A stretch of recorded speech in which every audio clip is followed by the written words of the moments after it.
First of all, thanks everybody for being here. I know we are competing with a historic debate on CNN tonight.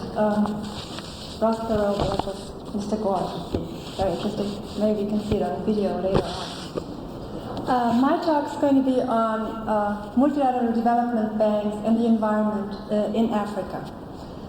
The peoples of several countries in sub-Saharan Africa are still at this very moment suffering intensely from the legacy of the Cold War, as in Angola, in Liberia, in Somalia, and Zaire.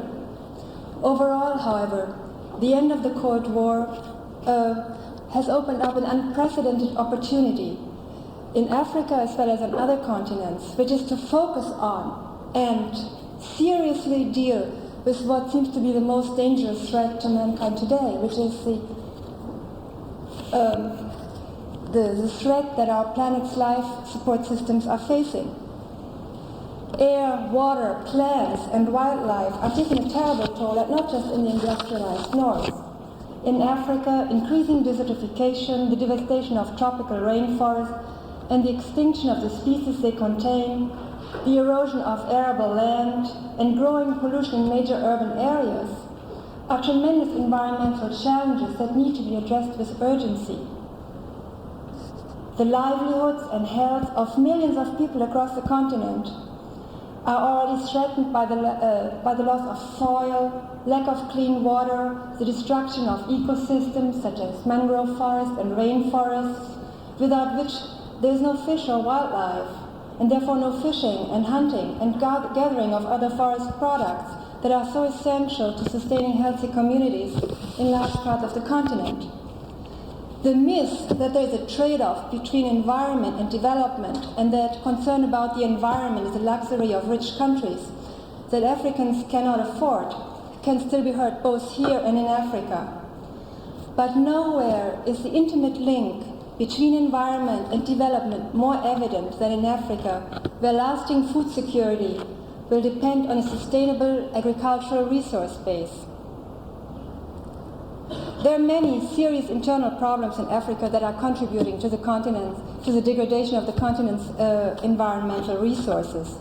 But these internal problems should not serve as an alibi for overlooking exogenous factors that are responsible for unsustainable development in Africa. These exogenous factors are rooted in questions of international trade and debt and the inadequate development models supported by the international donor community. The focus of my presentation here will be on the international financial institutions and how their role in Africa affects the continent's environment. These institutions are first and foremost the World Bank and the International Monetary Fund, also known as the Bretton Woods institutions for the town in New Hampshire, where both of them were founded in 1944. The Bretton Woods institutions wield more influence over the future of Africa than any single government or institution on earth. Another multilateral development bank, junior to the Bretton Woods institutions, but important to the continent, is the African Development Bank. Although the African Development Bank is geographically located in Africa and claims for itself a uniquely African character, its lending activities in Africa with regard to both economic policy reforms and the projects it is financing mirror very closely World Bank activities in the region. Although the focus here is on the Bretton Woods institutions, the criticism applies to the African Development Bank as well, which in many instances has revealed itself as even more secretive, more elitist, and more exclusionary of the constituency it's supposed to serve, that is, Africa's poor people, than the two Washington-based institutions. The World Bank and the International Monetary Fund are multilateral institutions with a membership of about 175 countries.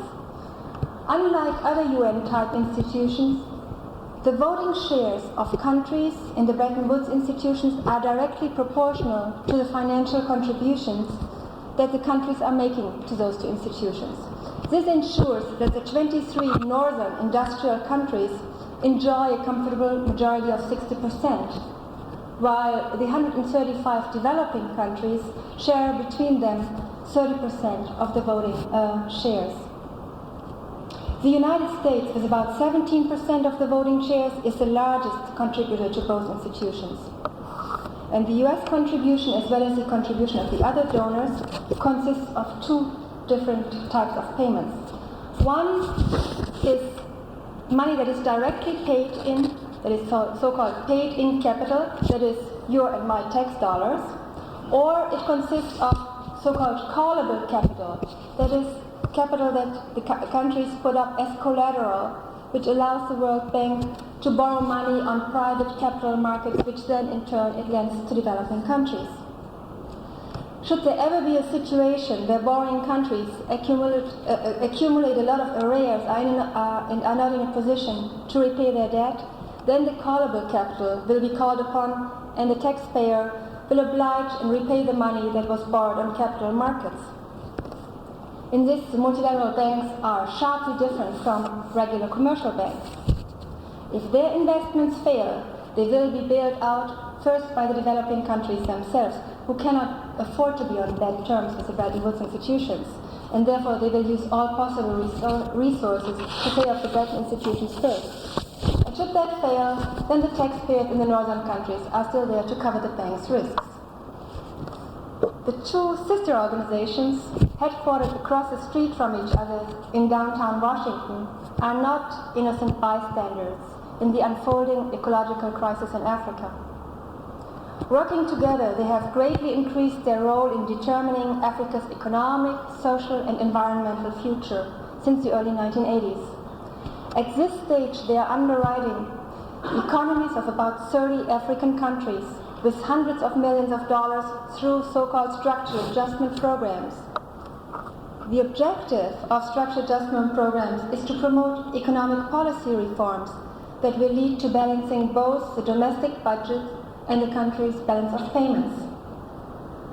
While there is no question that African countries need to implement economic reform measures and pursue some type of adjustment, because no budget or no trade deficit in any country of the world can grow indefinitely, the economic policy prescriptions imposed on countries by the International Monetary Fund and the World Bank have not worked.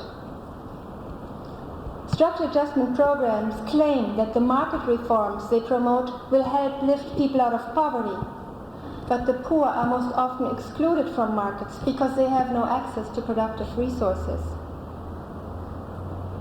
Overall, structural adjustment has not only failed to achieve economic recovery, but it has contributed to a deepening of poverty of large segments of the population throughout the continent. And it also has contributed to increasing the already unmanageable foreign debt burden of the sub-Saharan African countries, which has tripled between 1980 and 1992 to about $183 billion.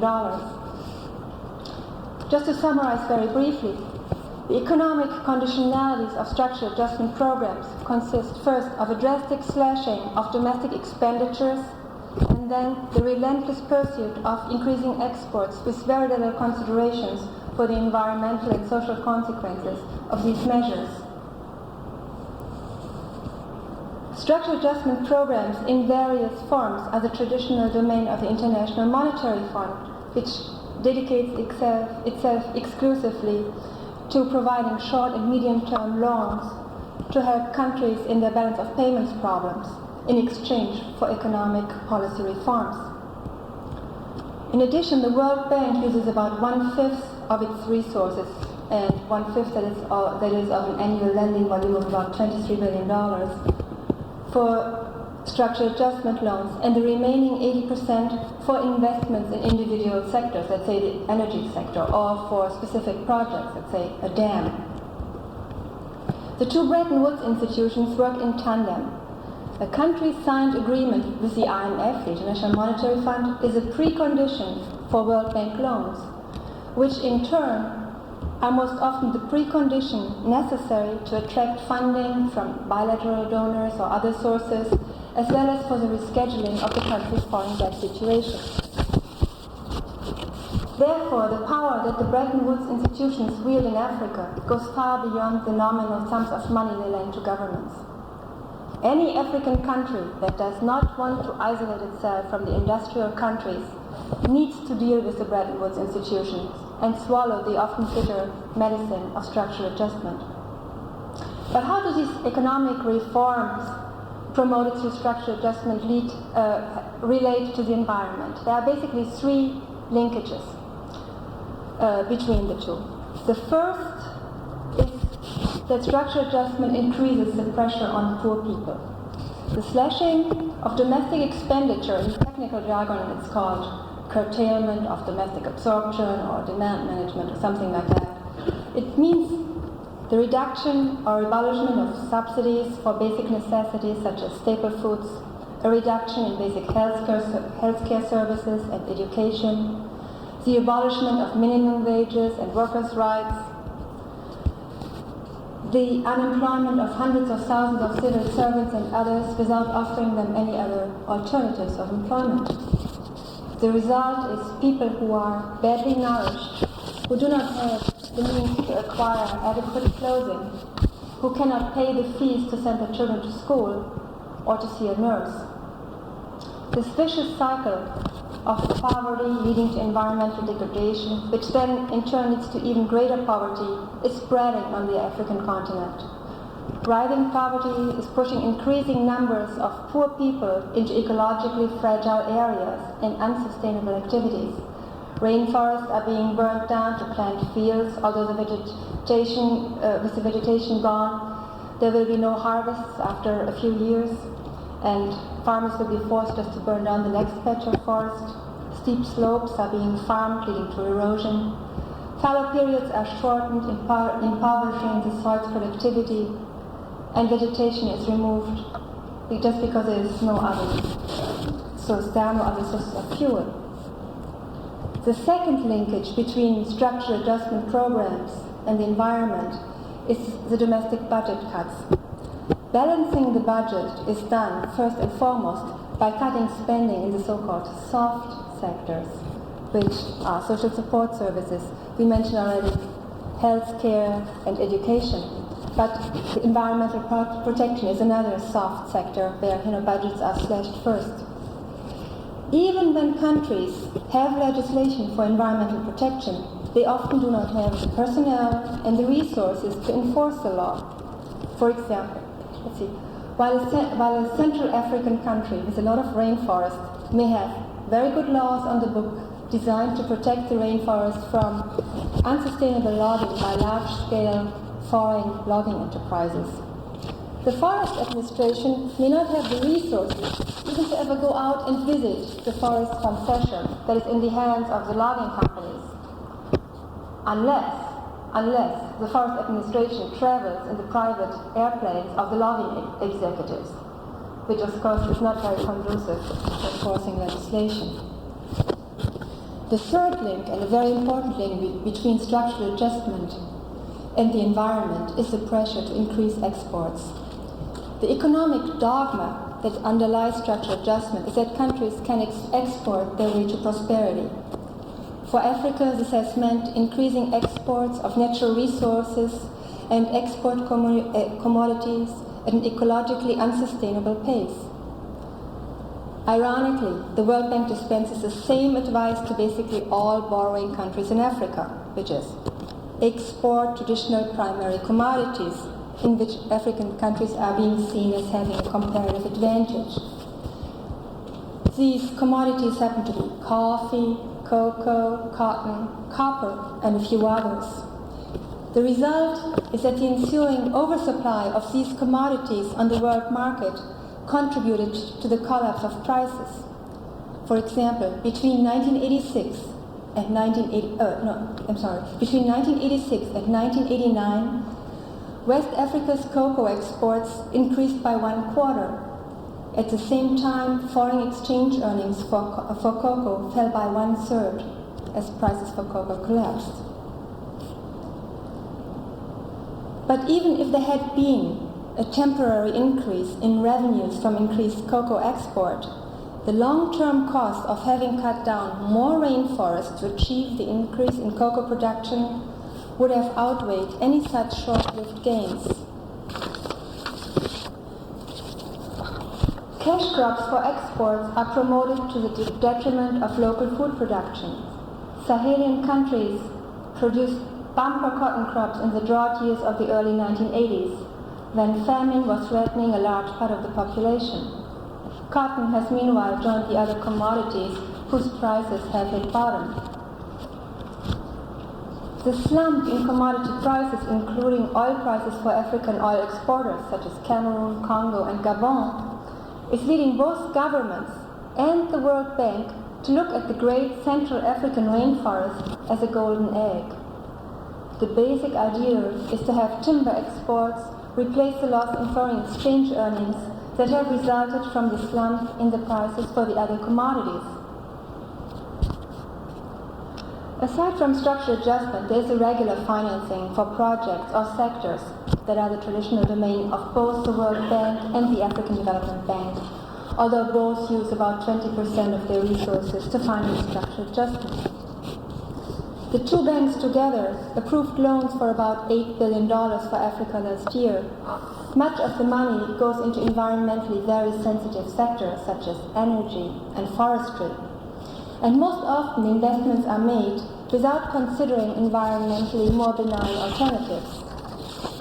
The International Institute for Energy Conservation, a think tank based in Washington, found that the multilateral development banks paid insufficient attention to energy efficiency, and that less than 1% of all their energy loans, which is billions of dollars a year, are for investments in energy conservation. In the case of the African Development Bank, it was found that a draft energy policy for the bank intended to guide the bank's investment decision in this sector emphasized nuclear energy for the continent and basically didn't mention the potential of renewable energy. Maybe French influence there. The involvement of the banks in the forest sector is also problematic. In the mid-1980s, the destruction of the Amazon rainforest began to captivate world attention.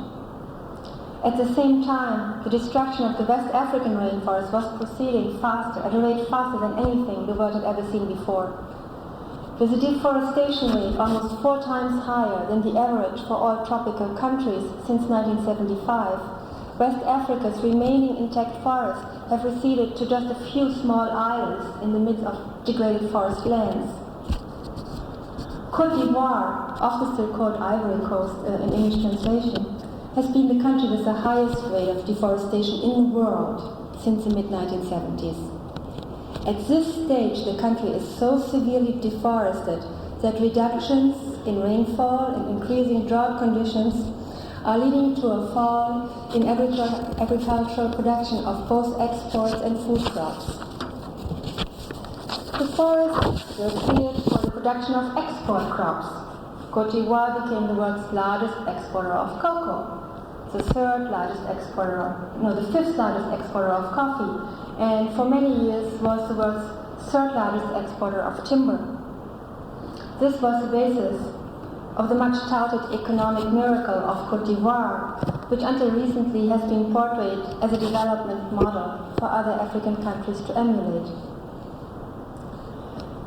The income generated by these exports was largely turned into private wealth of the dominant elites and their foreign associates.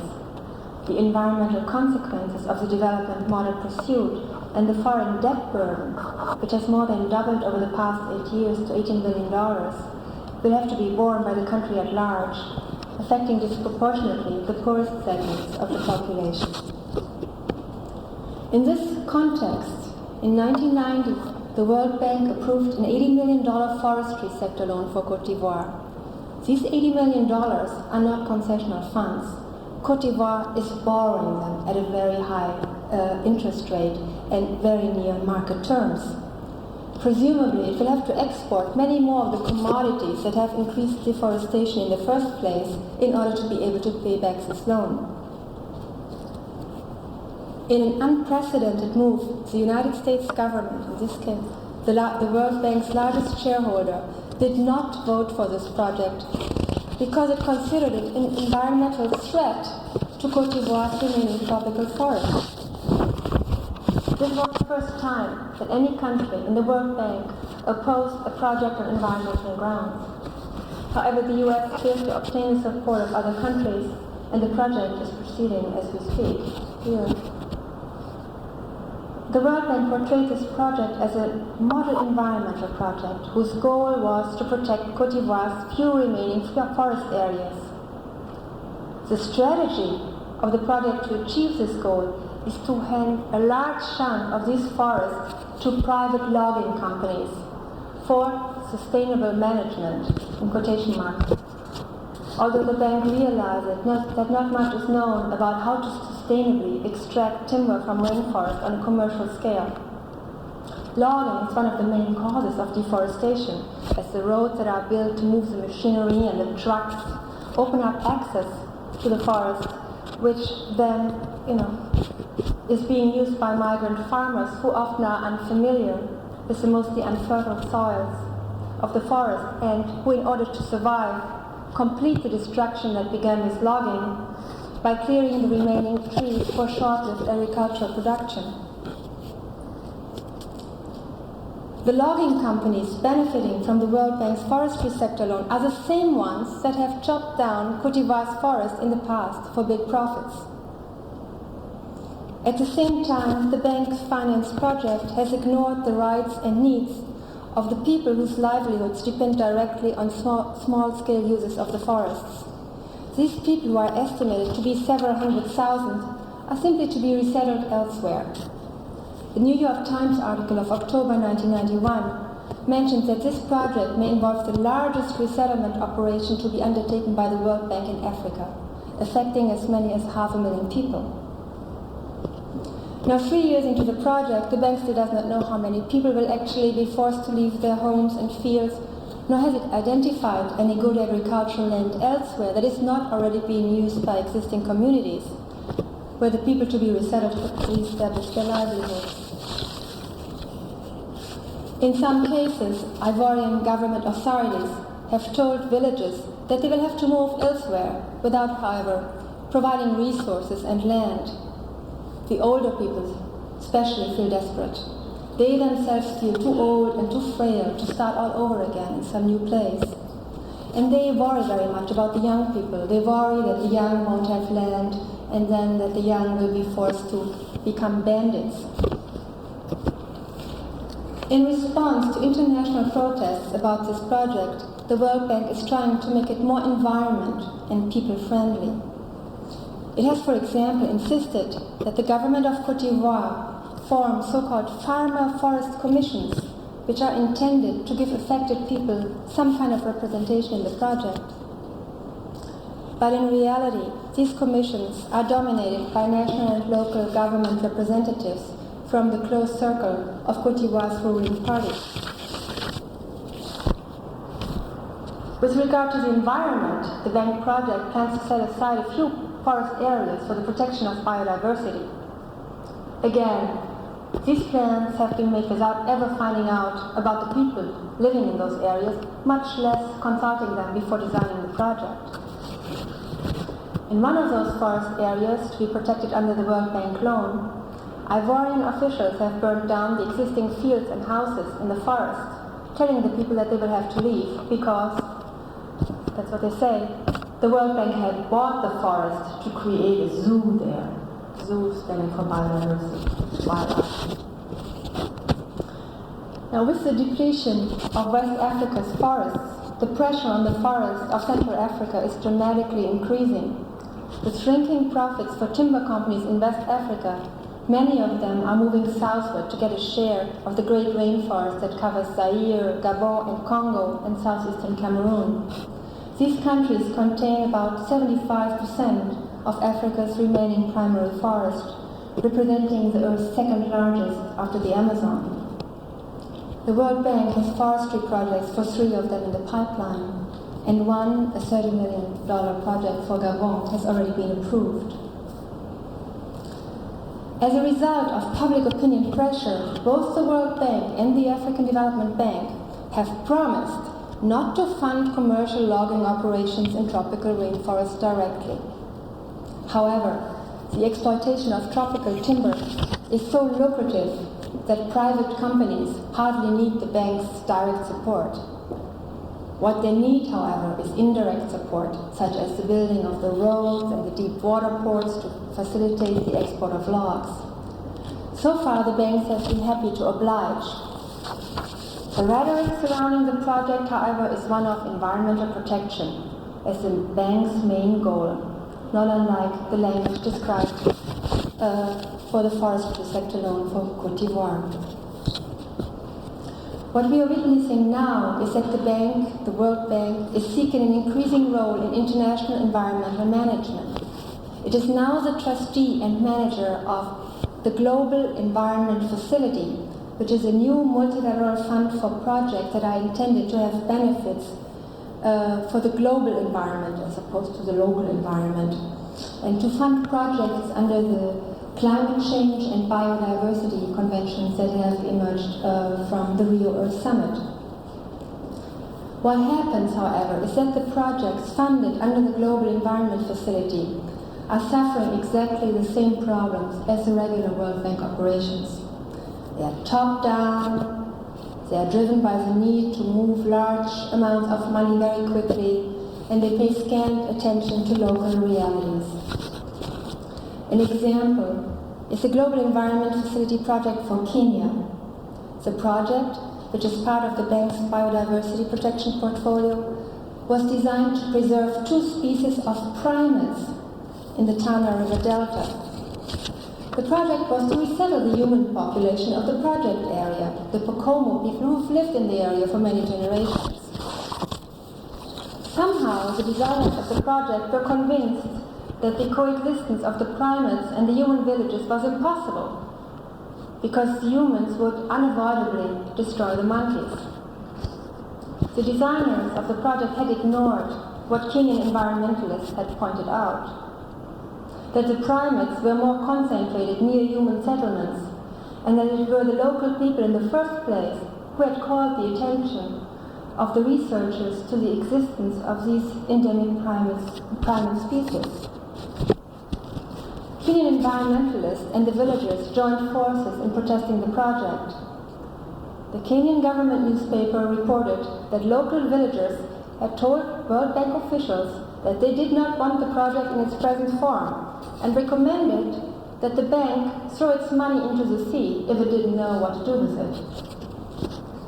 The Kenya example is symptomatic and provides important lessons on how bank operations must change if the bank's stated twin goals of helping poor people and protecting the environment are to be taken seriously at all.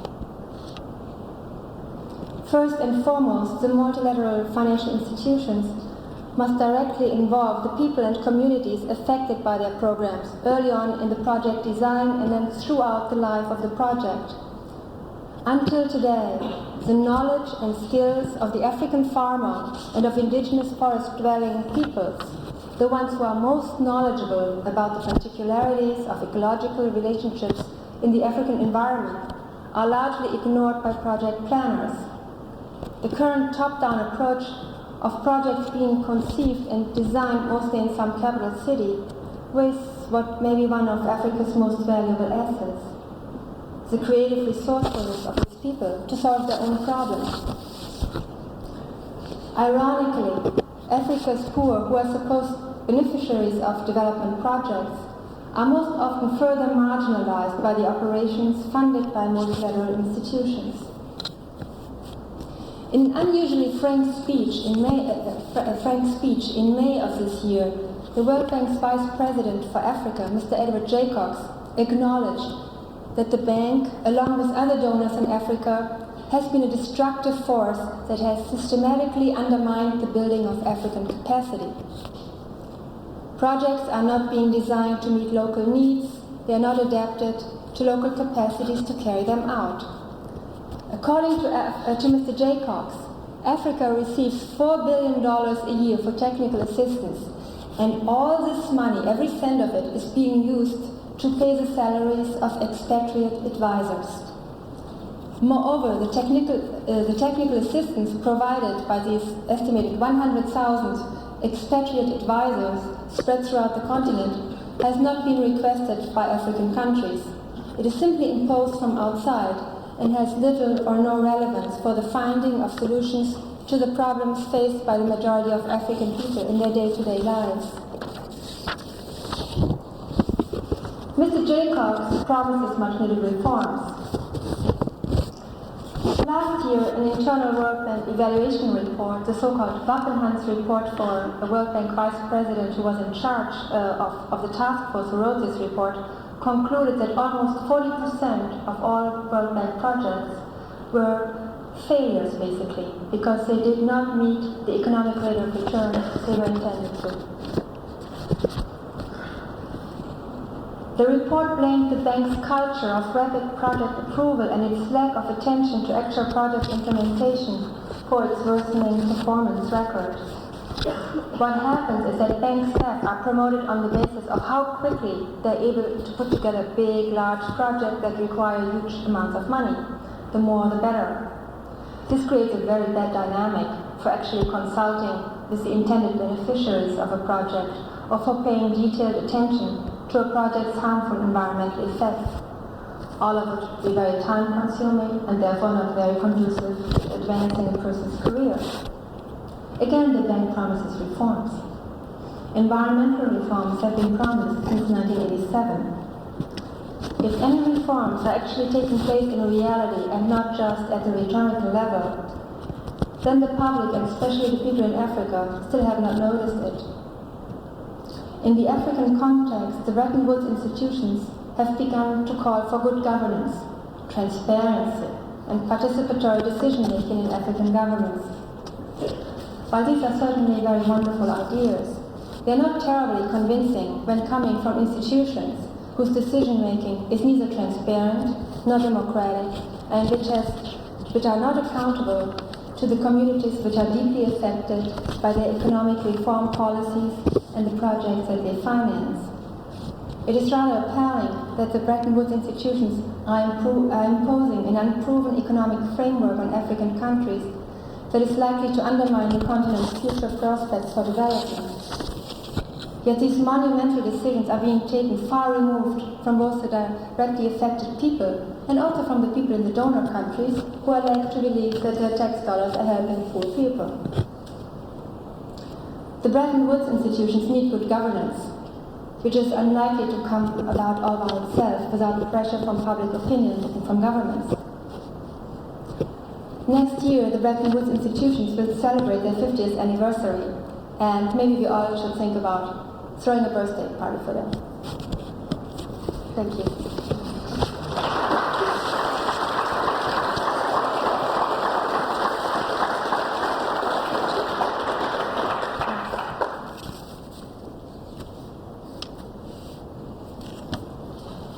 Yes. What you say is true pretty much throughout the world. South America, Central America, etc. What success have you had in changing the policies of the World Bank and if so, what do you see? Well, what has changed basically since the mid-1980s and then starting really in 1987 is before the bank even didn't have an environment department. Now they do have an environment department. They have a lot of good environmental policies on the book. They have very good environmental impact assessment procedures requiring them to consult local people.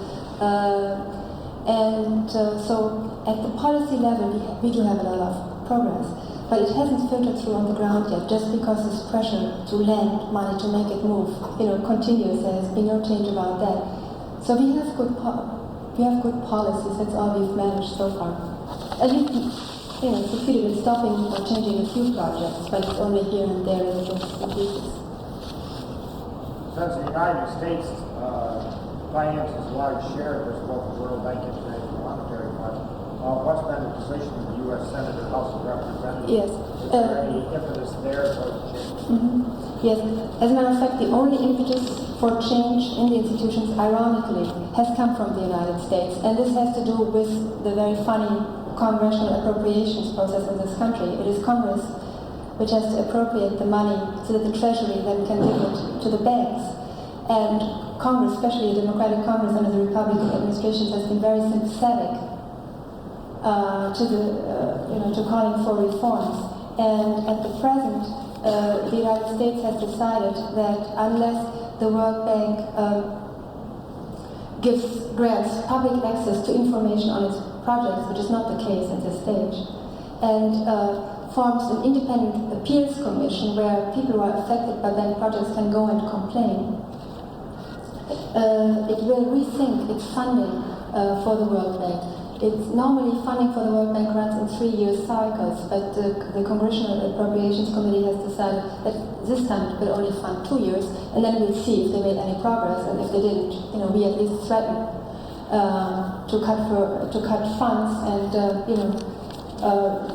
seek alternative mechanisms that could make better use of the money.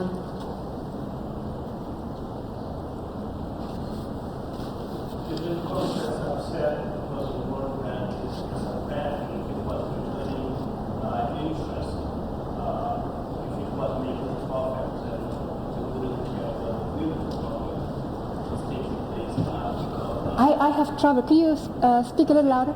Isn't the U.S. Congress more concerned about how much money the World Bank is making?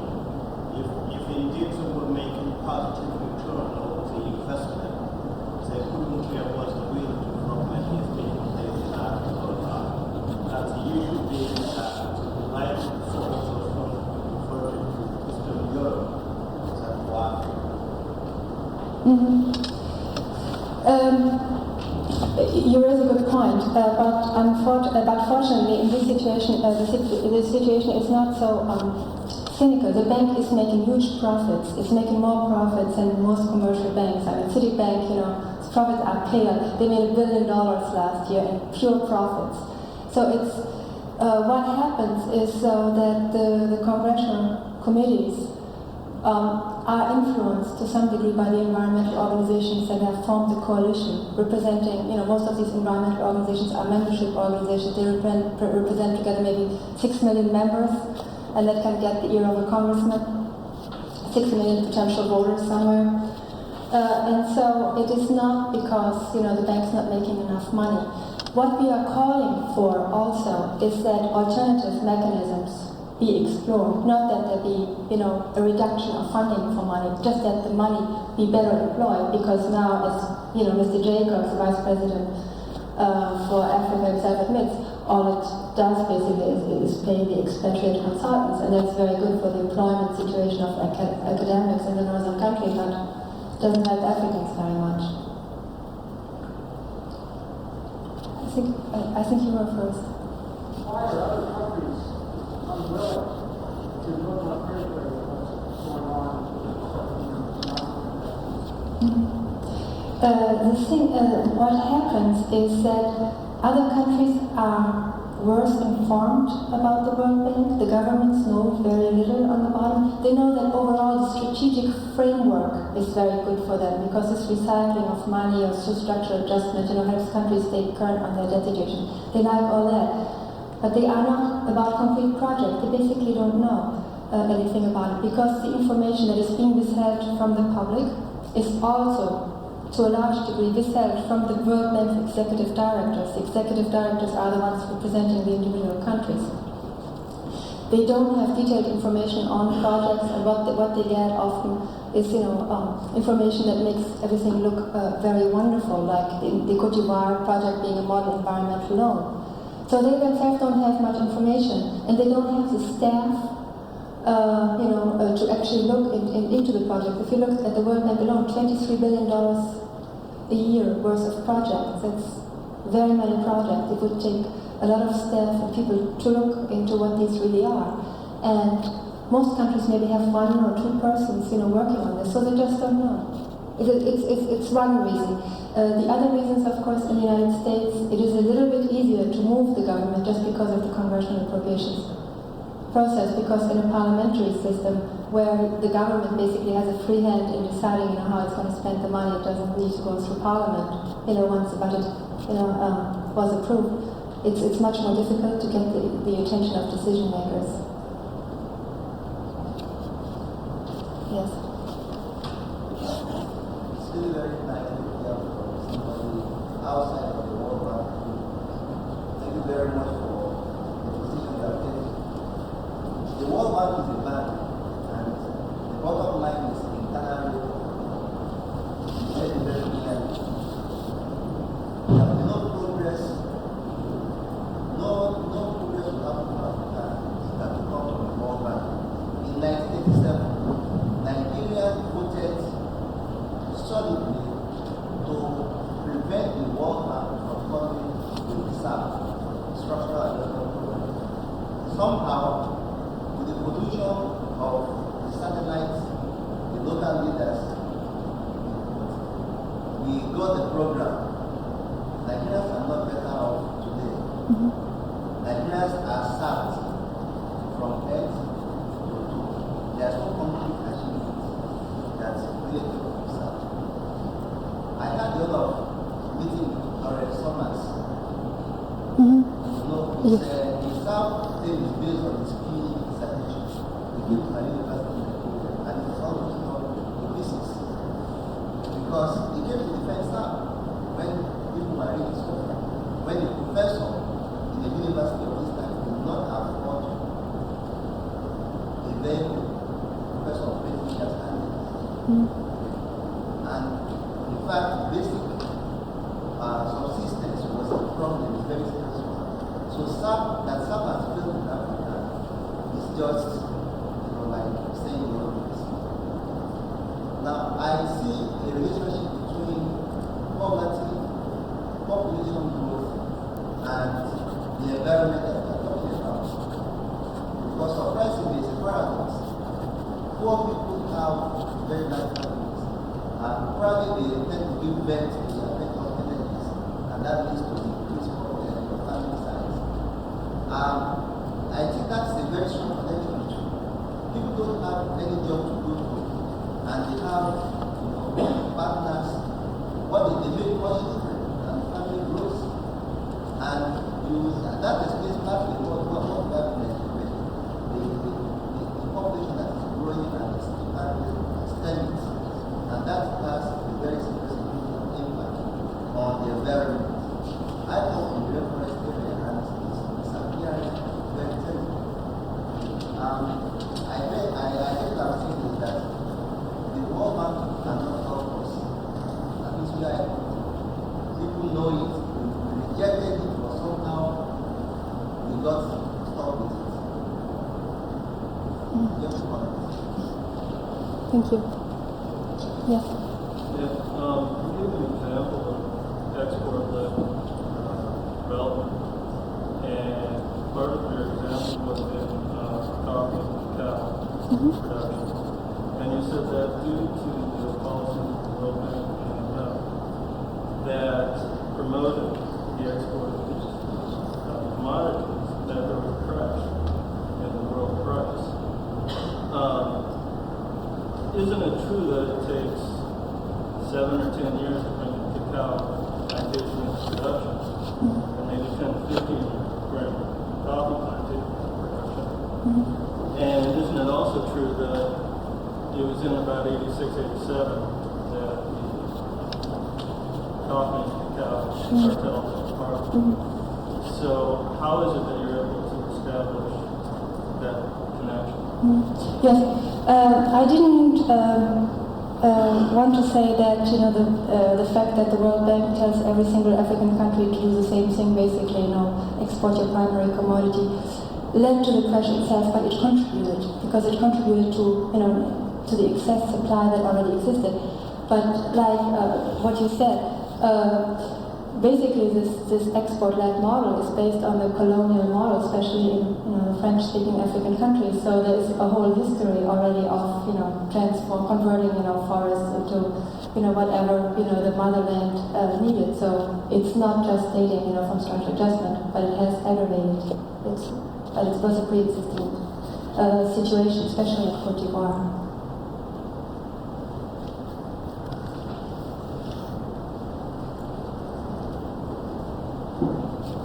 Yes.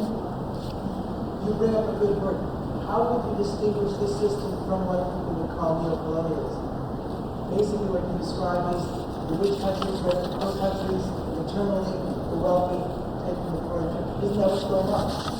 So what is the best way to stand other than to move up from the I once asked this question to Ghanaian environmentalists. I asked them, what's the difference, between, when the British Crown was here and the situation that you're having now? And they responded, well, when we were British subjects, the situation was better than it is now, because there were still some individuals, who wanted to do honor to the crown, who had a certain morale, and for instance, in terms of environmental destruction, didn't just want to rip off all the forests, but were concerned about the long-term sustainability of whatever they were producing.